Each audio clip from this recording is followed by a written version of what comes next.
Hello children. இன்னைக்கு exercise 2.5ல sum number 11 பார்க்க போறோம். Stephen invested rupees 10,000 in a savings bank account that earned 2% simple interest. Find the interest earned if the amount was kept in the bank for 4 years. So இப்போ என்ன கொடுத்திருக்காங்க என்ன கேட்டிருக்காங்க அப்படின்னு பார்த்தீங்கன்னா ஸ்டீஃபன் இன்வெஸ்டட் அப்படின்னா கொஞ்சம் அமௌண்ட் வந்து போட்டு வைக்கிறான் பேங்க்ல வந்து பிகினிங்ல ஒரு 10,000 rupees வந்து இன்வெஸ்ட் பண்ணியிருக்கான் அப்படின்னா போட்டு வச்சிருக்கான் பேங்க்லேயே போட்டு இருக்கட்டும் அப்படிங்கிற மாதிரி வச்சிருக்கான் in savings bank account that earned 2% simple interest. So 2% அப்படிங்கிறது வந்து rate of interest. 2% rate of இன்ட்ரெஸ்ட்ல உங்களுக்கு சிம்பிள் இன்ட்ரெஸ்ட் கொடுத்தாங்க அந்த மாதிரி அர்த்தம். ஸோ இந்த பர்சன்டேஜ்ல கொடுத்துருக்காங்க அப்படின்னாலே அது ஆர் அப்படின்னு அர்த்தம். இவ்வளோ ருபீஸ் வந்து அவன் போட்டு வச்சிருக்கான் அப்படின்னா இதுதான் principal value. Find the interest earned if the amount was kept in the bank for 4 years. So 4 years அப்படின்னு சொல்லும்போது இதுதான் number of years. இப்போ என்ன கண்டுபிடிக்க சொல்லியிருக்காங்க அப்படின்னா find the interest earned. எவ்வளோ இன்ட்ரெஸ்ட் அவனுக்கு கிடைச்சிருக்கும் அப்படிங்கிறது தான் இப்போ நம்ம கண்டுபிடிக்க வேண்டியது. ஸோ என்னெல்லாம் கொடுத்துருக்காங்கிறத ஃபர்ஸ்ட் எழுதிடலாம். ஸோ பிரின்சிபல் வேல்யூ கொடுத்துருக்காங்க. So P is equal to rupees 10,000 கொடுத்துருக்காங்க. அடுத்து ரேட் ஆஃப் இன்ட்ரெஸ்ட் பர்சன்டேஜில் கொடுத்துருக்காங்கன்னா அது ரேட் ஆஃப் இன்ட்ரெஸ்ட்னு அர்த்தம். So R is equal to 2%ன்னு கொடுத்துருக்காங்க. இயர்ஸ் நம்பர் ஆஃப் இயர்ஸ் அப்படின்னு சொல்லும்போது அது என்னோட value. So N is equal to 4 years. நம்ம என்ன கண்டுபிடிக்க சொல்லியிருக்காங்க அப்படின்னா simple interest. Find the interest earned அதுதான் நம்ம கண்டுபிடிக்கணும். ஸோ சிம்பிள் இன்ட்ரெஸ்ட் கண்டுபிடிக்கணும். ஸோ சிம்பிள் இன்ட்ரெஸ்ட் கண்டுபிடிக்கிறதுக்கு நமக்கு ஒரு ஃபார்முலா இருக்கு இல்லையா, ஃபர்ஸ்ட் ஃபார்முலாவில் PNR by 100. ஸோ அதுக்குரிய வேல்யூஸ் எல்லாமே இருக்கிறதுனால நம்ம அந்த ஃபர்ஸ்ட் ஃபார்முலாவே யூஸ் பண்ணிடலாம். So simple interest is equal to PNR by 100. So பியோட வேல்யூ தெரியும், என்னோட வேல்யூ தெரியும், ஆரோட வேல்யூ தெரியுங்கிறதுனால இந்த ஃபார்முலா நம்ம யூஸ் பண்ணி கண்டுபிடிச்சிடலாம். So this is equal to பியோட வேல்யூ வந்து 10,000 இன்டூ என்னோட வேல்யூ நம்பர் ஆஃப் இயர்ஸ் 4, ஆரோட வேல்யூ வந்து 2ன்னு கொடுத்துருக்காங்க இல்லையா. So 2 by 100. இப்போ நம்ம சிம்பிளிஃபை பண்ணணும்.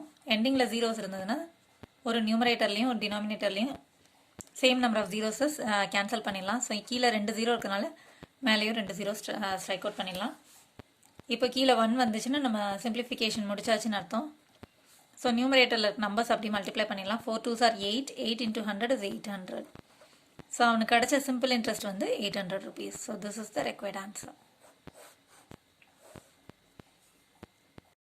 இப்போ அடுத்த சம் பாருங்க. ரியா பாட் rupees 15,000 from a bank to buy a car at 10% simple interest. If she paid rupees 9,000 as interest while clearing the loan, find the time for which the loan was given. So இப்போ என்ன கொடுத்துருக்காங்க அப்படின்னா ரியா பாட் 15,000 from a bank அப்படின்னா அவள் வந்து loan வாங்கியிருக்கா, பேங்க்ல இருந்து 15,000 loan வாங்கியிருக்கா அப்படின்னா இதுதான் பிரின்சிபல் வேல்யூ. ஸ்டார்டிங்கில் நம்ம கொடுக்குறதா இருந்தாலும் சரி, போட்டு வைக்கிற பேங்க்கில் போட்டு வைக்கிறதா இருந்தாலும் சரி, நம்ம லோனாக வாங்குறதா இருந்தாலும் சரி, ஸ்டார்டிங்கில் நம்ம வாங்குறது போடுறது அந்த வேல்யூ தான் principal value. To buy a car at percentage 10% simple interest அப்படின்னா 10%ங்கிறது ரேட் ஆஃப் இன்ட்ரெஸ்ட் பர்சன்டேஜில் கொடுத்துருக்காங்க இல்லையா. So rate of interest 10% rate of இன்ட்ரெஸ்ட்டில் சிம்பிள் இன்ட்ரெஸ்ட் வாங்கியிருக்கா அப்படின்னு அர்த்தம். 10% ரேட் ஆஃப் இன்ட்ரெஸ்ட் இருக்கிற மாதிரி சிம்பிள் இன்ட்ரெஸ்ட்டுக்கு வாங்கியிருக்கா. So if she paid rupees 9,000 as interest. So இதுதான் இன்ட்ரெஸ்டோட வேல்யூ. சிம்பிள் இன்ட்ரெஸ்ட் வந்து 9,000 பே பண்ணியிருக்கா அப்படின்னு சொல்கிறாங்க.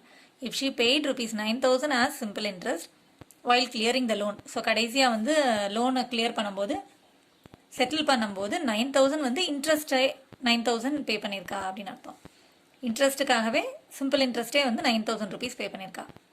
Find the time for which the loan was given. So time கேட்டிருக்காங்க. டைம் அப்படிங்கிறது நம்பர் ஆஃப் இயர்ஸ், எத்தனை இயர்ஸ் கழிச்சு அவள் வந்து லோனை செட்டில் பண்ணும்போது இவ்வளோ அமௌண்ட் இவ்வளோ இன்ட்ரெஸ்ட் பே பண்ணுற மாதிரி இருந்திருக்கும் அப்படின்னு கேட்டிருக்காங்க. ஸோ இப்போ என்னெல்லாம் கொடுத்துருக்காங்க அப்படின்னா பிரின்சிபலோட வேல்யூ கொடுத்துருக்காங்க rupees 15,000. அதுக்கப்புறம் ரேட் ஆஃப் இன்ட்ரெஸ்ட் கொடுத்துருக்காங்க 10%. சிம்பிள் இன்ட்ரெஸ்ட் கொடுத்துருக்காங்க rupees 9,000. ஸோ இப்போ இதில் இருந்து நம்ம என் கண்டுபிடிக்கணும், நம்பர் ஆஃப் இயர்ஸ் கண்டுபிடிக்க சொல்லியிருக்காங்க. ஸோ நம்ம ஃபஸ்ட்டு ஃபார்முலாவை இமேஜின் பண்ணி பார்த்தோம்னா simple interest is equal to PNR by 100ன்னு சொல்லும்போது அந்த ஃபார்முலாவில் நமக்கு என்ன தவிர மிச்சம் ரிமைனிங் எல்லா வேல்யூஸுமே இருக்கு இல்லையா. ஸோ அந்த ஃபஸ்ட்டு ஃபார்முலாவே நம்ம யூஸ் பண்ணி என்னோட வேல்யூ கண்டுபிடிச்சிடலாம். So simple interest is equal to PNR by 100. இதில் என்ன தவிர மற்ற எல்லா வேல்யூஸும் நமக்கு தெரியும். ஸோ இப்போ சிம்பிள் இன்ட்ரெஸ்ட் வந்து 9,000 இஸ் ஈக்குவல் டு பிரின்சிபலோட வேல்யூ வந்து 15,000 இன்ட்டு எண்ணுக்கு பதிலாக நம்ம என்னென்னு எழுதிக்கலாம் இன்ட்டு ஆருக்கு பதிலாக 10% இல்லையா 10/100. இப்போ என்னங்கிற ஒரு தெரியாத வேல்யூ வந்து ரைட் ஹேண்ட் சைடு இல்லாமல் எனக்கு லெஃப்ட் ஹேண்ட் சைடு இருந்தால் பெட்டராக இருக்கும்னு தோணுது. ஸோ ஒரு தெரியாத வேல்யூ இருக்கும்போது அது வந்து லெஃப்ட் ஹேண்ட் சைடுக்கு அப்படியே நான் மூவ் பண்ணி ஃபஸ்ட் எடுத்துக்கிறேன். அப்படியே டோட்டலாக மாற்றும் போது எனக்கு வந்து எந்த இதுவுமே நான் சேஞ்ச் பண்ண தேவையில்லை. அதாவது என்ன பண்ணேன்னா 15,000 இன்ட்டு n இன்ட்டு 10/100 அப்படியே நான் லெஃப்ட் ஹேண்ட் சைடு கொண்டு வரேன். இந்த 9,000 அப்படியே நான் ரைட் ஹேண்ட் சைடுக்கு மூவ் பண்ணியிருக்கேன். ஸோ எந்த சேஞ்சஸும் பண்ண தேவையில்லை. இப்போ நான் என்ன பண்ண போகிறேன், என்ன தவிர மித்த எல்லா வேல்யூஸையும் ஈக்குவல் டுக்கு அந்த சைடு மூவ் பண்ண போகிறேன். ஸோ என்ன தவிர மித்த எல்லா வேல்யூஸையும் அந்த சைடு மூவ் பண்ணும்போது என்ன ஆகும் அப்படின்னா டினாமினேட்டரில் இருக்கிற வேல்யூ நியூமரேட்டருக்கு போயிடும், நியூமரேட்டரில் இருக்கிற வேல்யூஸ் வந்து டினாமினேட்டருக்கு போயிடும் இல்லையா. இன்டூ 10. இப்போ நம்ம சிம்பிளிஃபை பண்ணலாம், ஜீரோஸ் எல்லாம் கேன்சல் பண்ணிடலாம். ஸோ கீழே 3 zeros கேன்சல் பண்ணோம்னா மேலேயும் 3 zeros கேன்சல் பண்ணிடலாம். இங்கே 1 0, இங்கே 1 0. ஈக்குவல் நம்பர் ஆஃப் ஜீரோஸ் தான் நியூமரேட்டர் அண்ட் டினாமினேட்டரில் கேன்சல் பண்ணோம். ஸோ 3 zeros கேன்சல் பண்ணும்போது நியூமரேட்டரில் 3 zeros, இங்கே நியூமரேட்டரில் 1 0னா டினாமினேட்டரில் 1 0, அவ்வளோதான். இப்போ 10 and 15 வந்து நம்ம 5 டேபிளில் சிம்பிளிஃபை பண்ணலாம். 5 3s are 15, 5 2s are 10. இப்போ 3 and 9 3 டேபிளில் சிம்பிளிஃபை பண்ணலாம். 3 1s are 3, 3 3s are 9. டினாமினேட்டரில் 1 வந்துச்சுன்னா நம்ம சிம்பிளிஃபிகேஷன் முடிச்சாச்சுன்னு அர்த்தம். So n is equal to 3 2s are 6 years. So this is our required answer. இப்போ அடுத்த சம் பாருங்க. In how much time will the simple interest on rupees 3,000 at the rate of 8% per annum be the same as simple interest on rupees 4,000 at 12% per annum for 4 years? இப்போ இதை ஒரு story மாதிரி understand பண்ணிக்கலாமே. எப்படின்னு பார்த்தீங்கன்னா, இப்போ ஒரு பேங்க்ல வந்து 3,000 rupees வாங்கியிருக்காங்க, 8% இன்ட்ரெஸ்ட் அங்கே 8% ரேட் ஆஃப் இன்ட்ரெஸ்ட் அங்கே சொல்லியிருக்காங்க. ஸோ இது ஒரு பேங்க்ல. அடுத்த பேங்க்ல வந்து 4,000 rupees வாங்கியிருக்காங்க, 12% ரேட் ஆஃப் இன்ட்ரெஸ்ட்ல 4 இயர்ஸ்க்கு வாங்கும்போது இதோட சிம்பிள் இன்ட்ரெஸ்ட்டும் எப்போ வந்து சேமாக இருக்கும் அப்படின்னு கேட்குறாங்க. இது வந்து 4 இயர்ஸ்க்கு வாங்கின சிம்பிள் இன்ட்ரெஸ்ட்டும் அதுக்கு ஈக்குவலாக வந்து இதுக்கு சிம்பிள் இன்ட்ரெஸ்ட் ஆகுதுன்னா அது எத்தனாவது வருஷத்தில் அந்த மாதிரி இருக்கும் அப்படின்னு கேட்குறாங்க. இப்போ என்னெல்லாம் கொடுத்துருக்காங்கன்னு பார்த்தோம்னா, ஃப்ரம் த ஃபர்ஸ்ட் பேங்க்லேருந்து அவங்க வாங்கின அமௌண்ட் கொடுத்துருக்காங்க இல்லையா. ஸோ ருபீஸ், அதாவது அது வந்து பிரின்சிபல் வேல்யூ, பிரின்சிபல் வந்து ருபீஸ் 3,000 கொடுத்துருக்காங்க. ரேட் ஆஃப் இன்ட்ரெஸ்ட் கொடுத்துருக்காங்க 8%. ஸோ சிம்பிள் இன்ட்ரெஸ்ட் எவ்வளோன்னு தெரியாது, நம்பர் ஆஃப் இயர்ஸ் தான் நம்ம கண்டுபிடிக்கணும் இல்லையா. ஓகே, அடுத்து வந்து from the second bank. So from the second பேங்கோட பிரின்சிபல் வேல்யூ வந்து ருபீஸ் 4,000 சொல்லியிருக்காங்க. ரேட் ஆஃப் இன்ட்ரெஸ்ட் வந்து 12% சொல்லியிருக்காங்க. இதோட நம்பர் ஆஃப் இயர்ஸும் கொடுத்துட்டாங்க 4 years அப்படின்னு. ஸோ இப்போ இதோட சிம்பிள் இன்ட்ரெஸ்ட் வந்து இதுக்கு வரும்போது எத்தனாவது வருஷத்துல அது கிடைக்கும் அப்படின்னு கேட்குறாங்க. இதோட சிம்பிள் இன்ட்ரெஸ்ட்டும் ஈக்குவலாக இருக்கும்போது அது எத்தனாவது வருஷமா இருக்கும் அப்படின்னு கேட்டிருக்காங்க. ஸோ ஃபர்ஸ்ட் இதில் இருக்கிற வேல்யூஸை வச்சு நம்ம சிம்பிள் இன்ட்ரெஸ்ட் எவ்வளோங்கிறத கண்டுபிடிச்சிடலாம். So simple interest is equal to PNR/100 இல்லையா.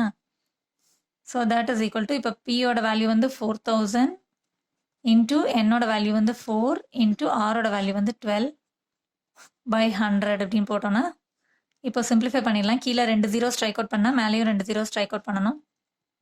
ஸோ டினாமினேட்டரில் 1 வந்துச்சுன்னா நம்ம சிம்பிளிஃபிகேஷன் முடிச்சாச்சுன்னு அர்த்தம். இப்போ நியூமரேட்டரில் இருக்க நம்பர்ஸை மல்டிப்ளை பண்ணணும். ஸோ 12 4s are 48 இன்ட்டு 4 பண்ணும்போது இந்த 0 எண்டிங்கில் இருக்கிற 0 எழுதிக்கலாம். இப்போ 48 இன்ட்டு 4 பண்ணும்போது 4 8s are 32, 3 4 4s are 16, 19. So 1,920 rupees simple interest இருக்கு இல்லையா. ஸோ இதுக்கு வந்து இந்த சிம்பிள் இன்ட்ரெஸ்ட் வந்து இதுக்கு வரும்போது எத்தனாவது வருஷமா இருக்கும் அப்படின்னு கேட்குறாங்க. ஸோ இப்போ இதில் வந்து சிம்பிள் இன்ட்ரெஸ்ட் வந்து ரெண்டும் சேம் அப்படிங்கிற மாதிரி நம்ம கன்சிடர் பண்ணும்போது இதோட சிம்பிள் இன்ட்ரெஸ்ட்டும் இதுவே தான். ஸோ அந்த மாதிரி கன்சிடர் பண்ணும்போது நம்பர் ஆஃப் இயர்ஸ் என்னவா இருக்கும் அப்படின்னு நம்ம கேட்குறாங்க. இப்போ நம்ம திரும்பவும் ஃபர்ஸ்ட் பேங்கோட டீட்டெயில்ஸ் எழுதி பார்த்தோம்னா, பிரின்சிபல் வேல்யூ வந்து நமக்கு 3,000 இருக்கு, ரேட் ஆஃப் இன்ட்ரெஸ்ட் வந்து 8% கொடுத்துருந்தாங்க. இப்போ சிம்பிள் இன்ட்ரெஸ்ட் வந்து இதோட சிம்பிள் இன்ட்ரெஸ்டே தான் இதுக்கு அப்படின்னு சொல்லும்போது 1,920. இப்போ நம்பர் ஆஃப் இயர்ஸ் நம்ம கண்டுபிடிக்கணும். இப்போ இந்த டீட்டெயில்ஸில் பார்க்கும்போது ஃபர்ஸ்ட் ஃபார்முலா படி நமக்கு சிம்பிள் இன்ட்ரெஸ்டோட வேல்யூ இருக்கு, பியோட வேல்யூ இருக்கு, ஆரோட வேல்யூ இருக்கு. என்னோட வேல்யூ மட்டும் இல்லை அப்படின்னா நம்ம ஃபர்ஸ்ட் ஃபார்முலாவே யூஸ் பண்ணிடலாம். So SI is equal to PNR by 100 நமக்கு தெரியும் இல்லையா? ஸோ இதில் என்னோட வேல்யூ மட்டும்தான் நமக்கு தெரியாதுங்கிறதுனால ரிமைனிங் வேல்யூஸ் எல்லாம் சப்ஸ்டியூட் பண்ணிடலாம். ஸோ சிம்பிள் இன்ட்ரெஸ்டோட வேல்யூ வந்து 1920 இஸ் ஈக்குவல் டு பிரின்சிபலோட வேல்யூ 3000 இன்டூ என்னோட வேல்யூ தெரியாதுங்கிறதுனால என்னென்னு எழுதிக்கலாம். ஆறுக்கு பதிலாக 8/100 எழுதியாச்சு. இப்போ தெரியாத வேல்யூ வந்து எனக்கு ரைட் ஹேண்ட் சைடில் இருக்குது. ஸோ அதை நான் அப்படியே ஃபர்ஸ்ட் வந்து லெஃப்ட் ஹேண்ட் சைடுக்கு மூவ் பண்ணிக்கிட்டா எனக்கு பெட்டராக இருக்கும்ன்றதுனால அப்படியே நான் மூவ் பண்ணும்போது எந்த சேஞ்சஸும் பண்ண தேவையில்லை. இன்டூ n இன்டூ 8/100 இன்டூ இதை அப்படியே நான் அந்த சைடு மூவ் பண்ணிடுறேன். ஸோ 1920. இப்போ என்ன தவிர மற்ற எல்லா டேர்ம்ஸையும் நான் அந்த சைடு மூவ் பண்ண போகிறேன். ஈக்குவல் டுக்கு அந்த சைடு மூவ் பண்ண போகிறேன்.